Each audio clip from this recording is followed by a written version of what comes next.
Hey everyone, we're reading Little Britches, Father and I Were Ranchers by Ralph Moody, and it's on chapter 13 today. We're going 13 to 15. It may be split into two videos, but I'm not sure how that will work. I may cut it at 15, so be on the lookout for that if I do split it. Okay, chapter 13. We go to an auction. The second Saturday after I went up to Two Dogs, there was an auction at one of the ranches down in Bear Creek Valley. Father and Mother were going to go and see if they could buy a good milch cow. While we were eating supper Friday night, they were talking about the auction. Mother wanted to buy some things for the house and some more chickens, and she said she'd like to get a turkey hen if she could pick one up reasonably. Afterwards, they talked about what kind of cow they'd like. Mother said to be sure it was one with a heifer calf, and she hoped it would be a Jersey because they gave good rich milk. Then Father said, "Mame, don't you think Ralph ought to go along and help pick out the cow, since he's earned part of the money?" I was drinking milk when he said it and caught my breath so quick I pretty near choked to death. As soon as supper was over, I rode up to the Corcorans on the fly to tell them I wouldn't be there to herd the cows next day. Mr. Wright was the auctioneer, and they started off by selling furniture and pots and pans and things out of the house. Mother stayed there to see what bargains she could find, but Father and I went to the corrals and barns to look at the stock. I guess everybody who lived within 10 miles was there. Mrs. Corcoran was in the corral looking every cow over and feeling their bags, and Fred Altland and Jerry Adler were in the barn looking at the horses. Fred came out and stood beside us while we were looking at the cows. There must have been 30 of them. He put his foot up on the bottom rail of the fence, laid his arms on the top one, and rested his chin against it. "Charlie, there are 2 or 3 pretty good cows there," he said. "Why don't you buy that bridle over there that Liz Corcoran's looking at, and this big Holstein nearest us? They'd give you all the milk and butter the kids could handle." Father didn't say anything for a minute. Then he smiled at Fred. "Did you ever hear of the fellow who could have bought Brooklyn Bridge for $1 million, only he was short $999,999.50?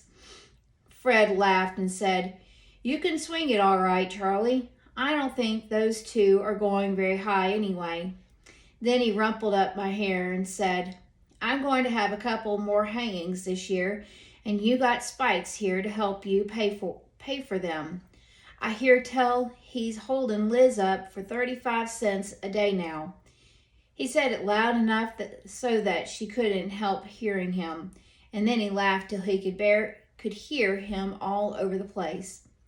Father just chuckled a little. Then he said, "It isn't only the cost of 2 cows, Fred.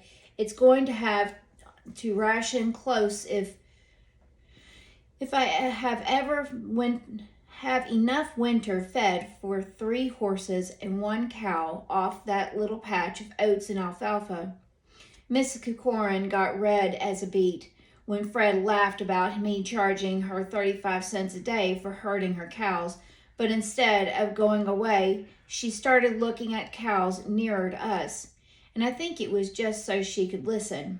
Anyway, Fred let his voice way down and said, "I can stop you on that one, too. Soon as cold weather sets in, I'll go to baling all the alfalfa I'm not going to feed to my own horses. There's always a lot of leaf and chaff shakes out when you bale alfalfa. It's too dusty for horses, but it's great cow feed. Liz'll only give me $1.50 a ton for it, and I'd rather sell it to you. Those cows would turn it into some dang cheap butter. It was the hay part that convinced Father. He left me to look at horses and hogs with Fred and Jerry while he went back to the house to talk with Mother. I don't know when I ever ate anything as good as we had at the auction. They had dug a big pit out by the windmill and built a fire of railroad ties in it the night before, and there was a whole yearling calf roasting over the pitful of red-hot coals. They had a windlass rigged up over the pit, and the whole dressed calf was trussed on a turn bar. An old man with a big walrus mustache was turning the windlass and throwing handfuls of salt on the meat as it turned brown. You could smell it all over the yard, and it made me almost drool. It was about noon when Mrs. Wright finished auctioning off all the things from the house, and the hens and ducks and turkeys. Then 2 or 3 men helped lift the roasted calf from over the pit and put in on a big heavy table. There were boxes and boxes of soft round rolls and 2 or 3 kerfkins of butter set out on another table. They brought out 4 or 5 butcher knives and put them on the table with the meat. Then they brought a wash boiler full of coffee from the house, and pitchers of milk and pies and cakes and donuts. Everybody could get near enough to the meat grabbed a knife and sliced off big wedges to put in the split rolls and make sandwiches. I was one of the first ones to get a sandwich. Jerry Adler put me on his shoulder and went through the crowd around the table like a short-horned bull going through a pack of coyotes. I ate so much my stomach ached clear up to my wishbone. As soon as dinner was over, Mr. Wright started the horse auction. There were some pretty good horses, and Fred paid more than $100 for one of them. He was a 3-year-old bay and almost as big as old Jeff that I rode to pull the stacker. Everybody stood out in a circle in the yard, and they led the horses out one at a time. Before anybody bid on it, the man who was having the auction came out into the circle and told about the horse. He would tell how it was and how long he had owned it and how well it would pull and all kinds of things. If it was one he had raised from a colt, he would tell which mare was the dam and what stallion the colt was after. Every time he finished telling about a horse, he'd pat it with his hand and say, "Sound as a nut." We couldn't be buying any horses, so we stood at the back of the circle. I guess the horses were all bringing more money than Father and Mother had thought they would, because I could see them keep looking at each other every time the bidding was about $50. After a while, Mother whispered, "With horses selling at this kind of price, the cows will probably be outrageous. I do hope there will be one cheap enough so that we can afford her, but we'll have to have money for groceries this winter." I was standing on Father's side and couldn't hear what he said when he turned his head to whisper to her, but she didn't watch the horse auction anymore. She just kept looking down at the ground.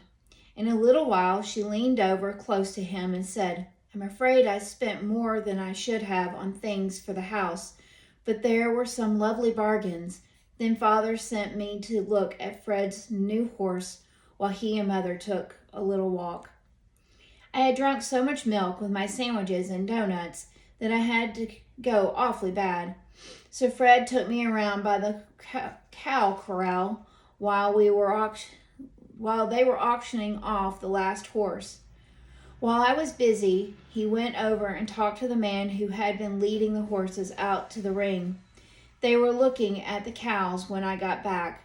I saw Fred slip a silver dollar into the man's hand when he turned away from the corral. Father and Mother had come back, and we stood right in the front row for the cow auction.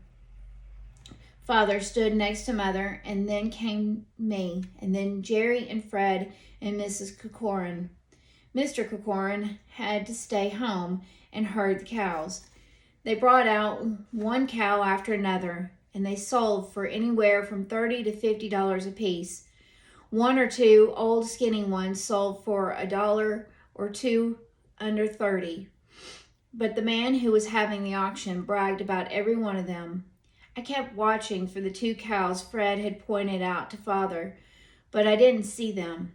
I wasn't too sure I could recognize the Holstein, because there were 10 or 12 black and white cows sold, but there was only the one brindle in the corral, so I knew I wouldn't miss her. Mrs. Corcoran bid on almost every cow, but she always stopped when the bidding got up to $30 or $35. It seemed as though they must have brought out all the best cows first, or else everybody got cows who wanted to pay lots of money for them, because when it was getting along toward the last, nobody was bidding much over $30. I thought sure they'd come to the end before the man Fred had been talking to led out the big Holstein. I knew her the minute he led her into the ring and poked Father on the leg. Mrs. Corcoran stepped right forward a foot when the man led the Holstein in, and she bid $20 for her the first crack out of the box. Father said 21. Somebody else said $21.50. Then Mrs. Corcoran yelled out $25.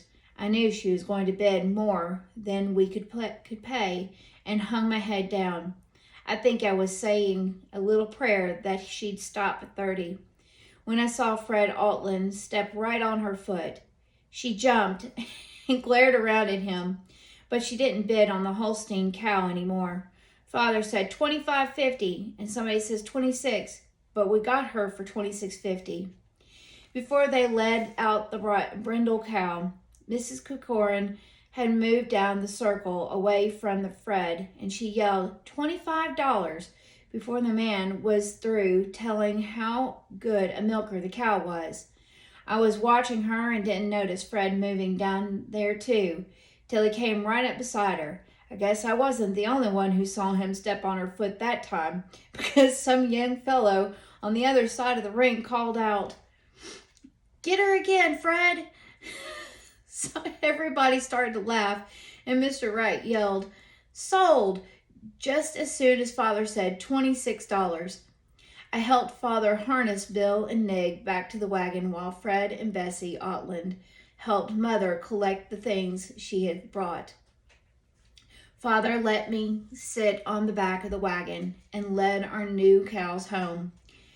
He seemed happy while we were loading the things into the wagon, but Mother didn't say much.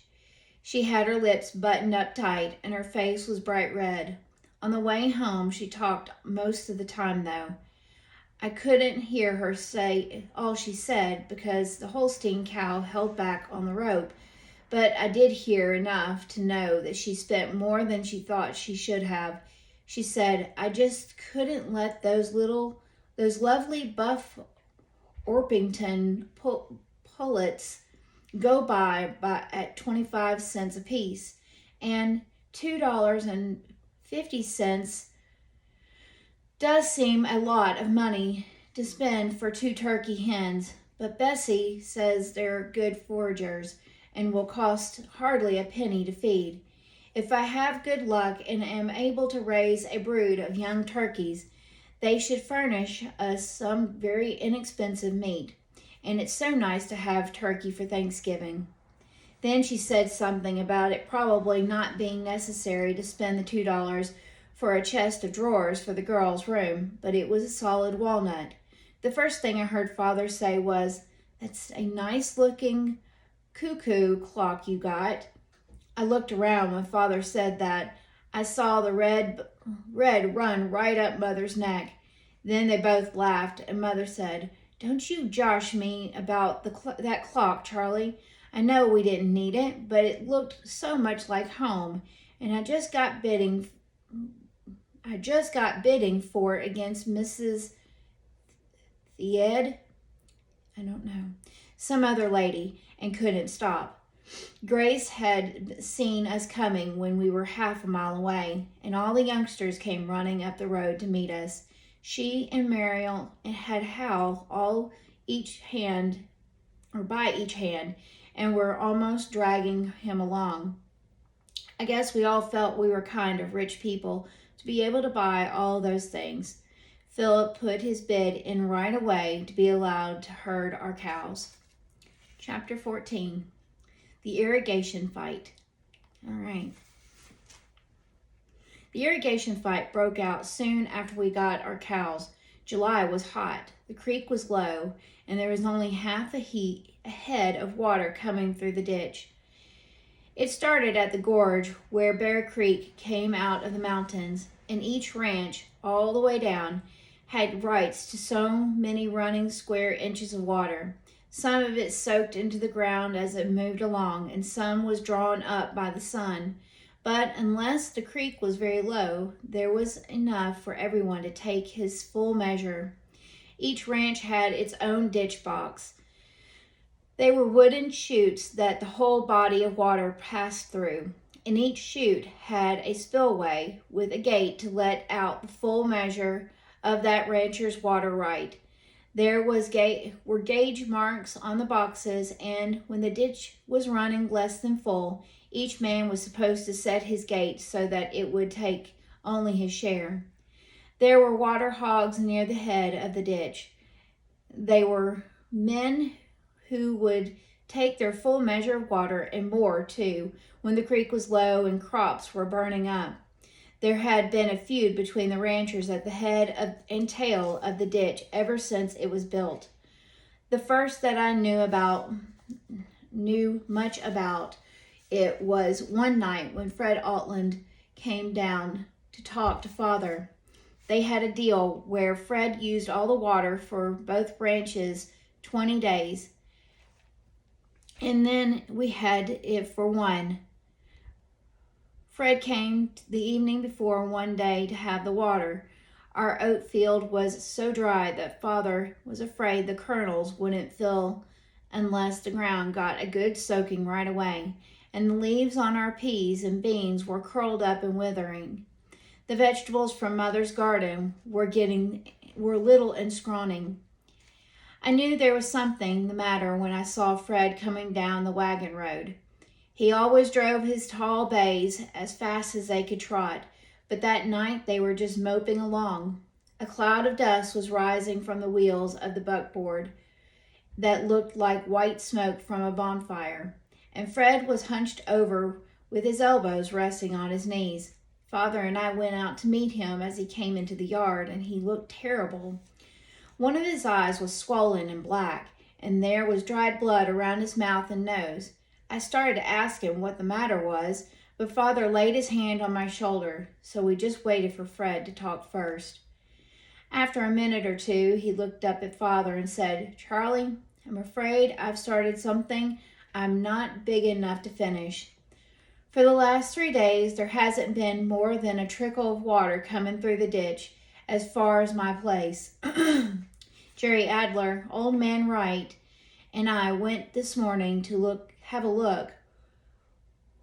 Hardesty and Hawkins both had their sluice gates wide open and were taking double their full measure.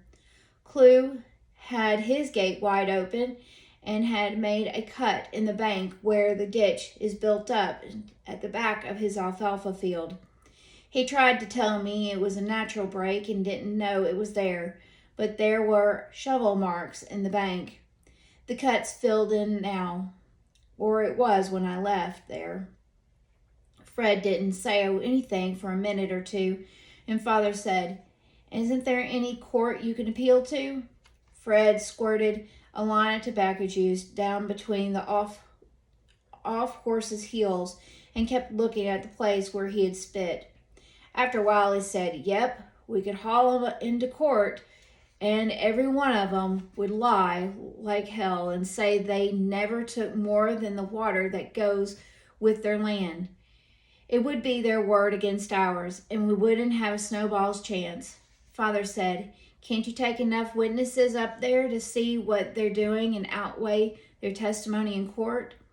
Fred spit between the other horse's heels and said, "Yep, but they've all got their land posted, and we couldn't see what they're doing without getting on their land.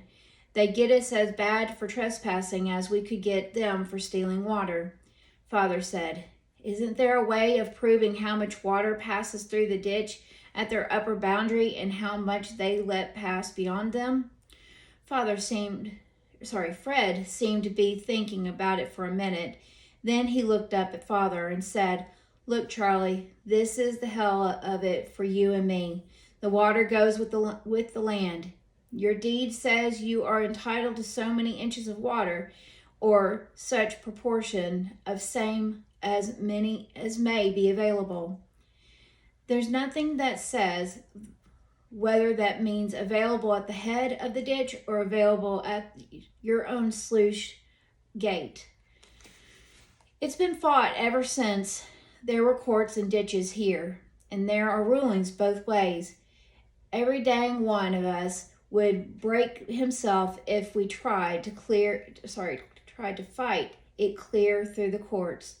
And besides, if we get a high court ruling that it meant available at our own sluice boxes, some ranches at the end of the ditch wouldn't be worth a dang an acre.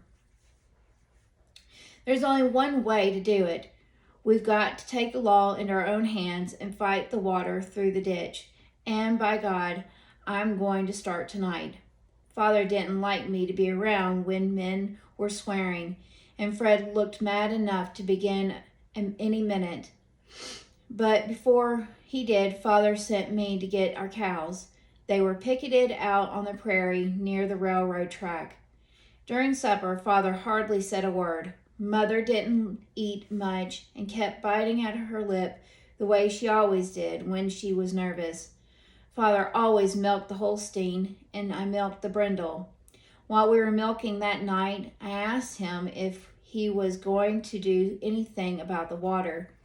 He didn't answer me for a while. Then he said, "Son, there are times a man has to do things he doesn't like to in order to protect his family." He didn't say any more, and I didn't think I ought to ask him. Something woke me that in the night.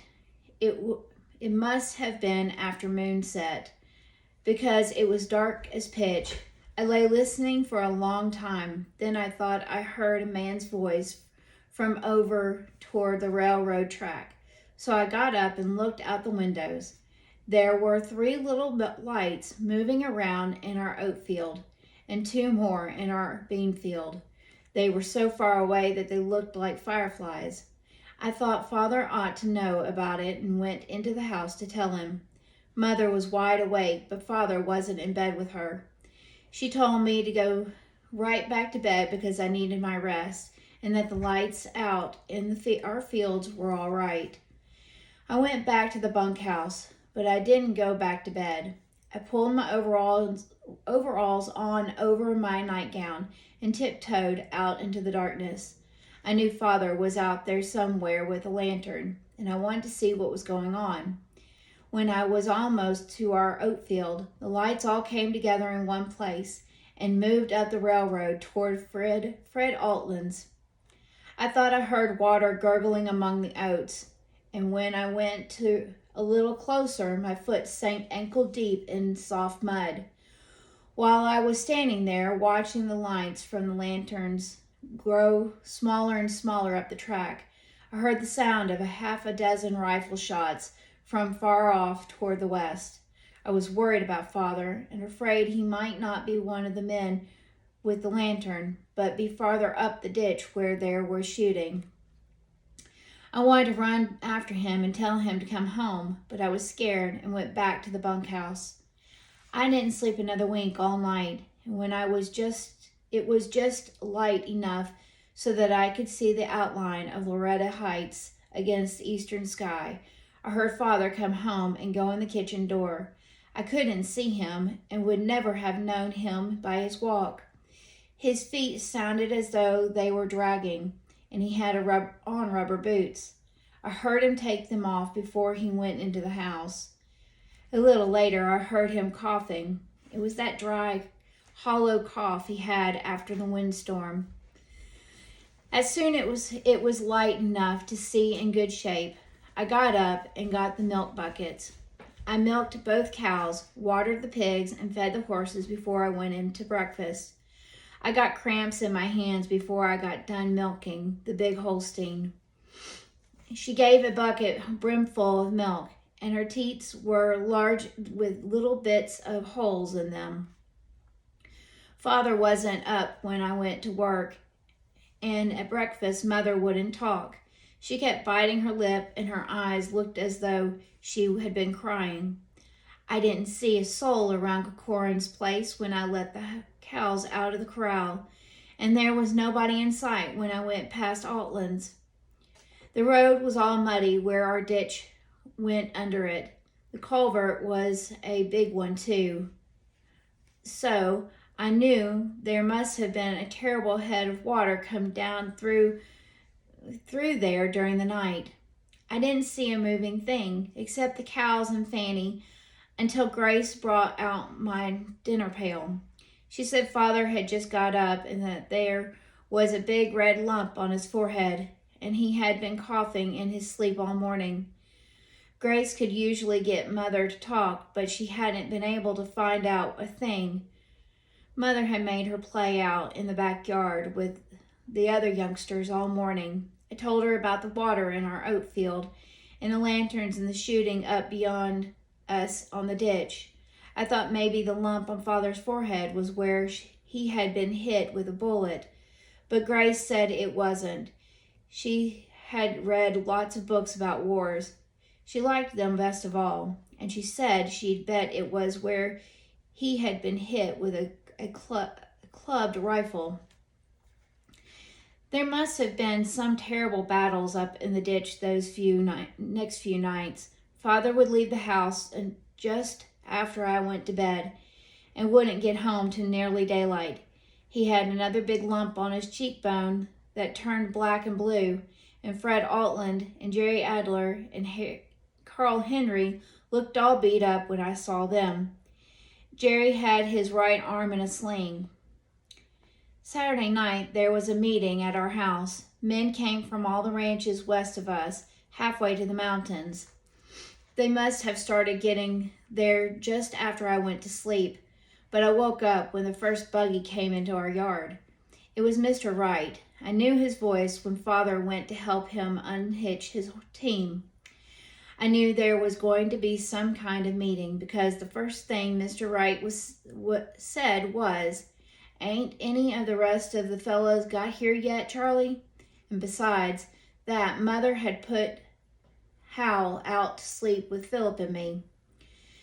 Grace didn't get up till the third team came. Then she tiptoed into my room and we peeked out under the curtain together.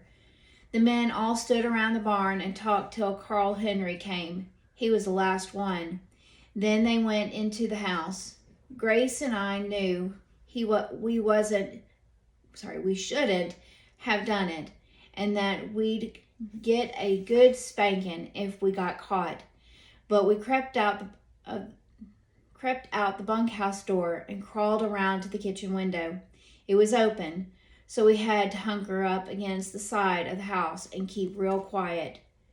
At first, everybody was trying to talk at once, and somebody said the only way they could ever keep water coming down the ditch in dry spells was to put men with high-powered rifles up on the hills and shoot hell out of any so-and-so that went tampering with a ditch box. Then somebody else said they wouldn't do any good because the sheriff would get out a posse and throw them all in the hose-gow. Who's-gow? They talked and talked and talked. Some of them even shouted. But I didn't hear Father's voice till Fred Altland said, "Charlie, you must have done some thinking about this, but I haven't heard you say anything."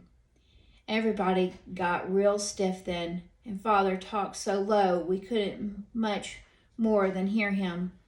He said, "Well, it seems to me that courts are usually the best places to settle disputes if men can't get together peaceably. But in this instance, both sides are afraid of what the court's ruling might be. We've been able to fight enough water down through the ditch at night to save our crops for the moment, but that won't do in the long run, because sooner or later somebody's going to be killed. When that happens, the matter will be settled in court whether we like it or not. It would be my idea that we ought to sit down and try and work out our differences with the men we've been fighting." The men didn't seem to like that at all, and started shouting and talking all at once again. Some of them even swore, with Mother right in the other room. Mr. Corcoran called the men up near the head of the ditch some awful names, and said you might as well argue with a jackass as any one of them. At last Mr. Wright had to pound on the table and shout, "For God's sakes, shut up and give Charlie a chance to tell us what his idea is anyway." Father didn't start to talk again till everybody was quiet. Then he said, "Those fellows up there are holding the trump cards, and they know it. I'm not too sure I wouldn't take pretty near my full measure of water if I were in their places and saw my crops drying up. I don't think they want a court fight or a fist fight or a gunfight any more than we do, but I don't think they're going to give up the hand without winning the odd trick. I wouldn't do it, and I don't think any of you fellows would. I'm inclined to think we'd be better off to have the assurance of a reasonable part of our share in dry time than to take the chance of not getting any or losing all of our late crops." Father stopped talking as if he expected them to say he was wrong, but nobody spoke till Mr. Wright said, "Go on."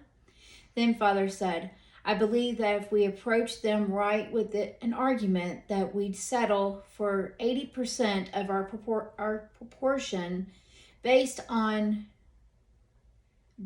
ditch head level, we might come to terms with them." Jerry Adler and 2 or 3 of the younger fellows thought it would be better to keep on fighting the water down the ditch at night, but Mr. Wright and Fred and Carl and even Mr. Corcoran thought Father's idea was best. It was right then that Mother pushed up the window in the front room, and Grace and I got scared, so we had to crawl back to the bunkhouse. In about a half an hour, all the men came out and started hitching up their horses. Mr. Wright was the last one in the driveway, and before he went, he called to Father, "You'll be at my house then, at 10 o'clock tomorrow morning." Father called back, "I'll be there," and went into the house and closed the door. There weren't any more fights over water that year, and when Willie Aldevote came up to the pasture to visit me a few days later, he seemed to think Father was quite a hero. I was proud because he said Father could fight like hell for a sick man, and that everybody thought he did a smart job getting the men up the ditch to agree about the water. Look for chapter 15 next.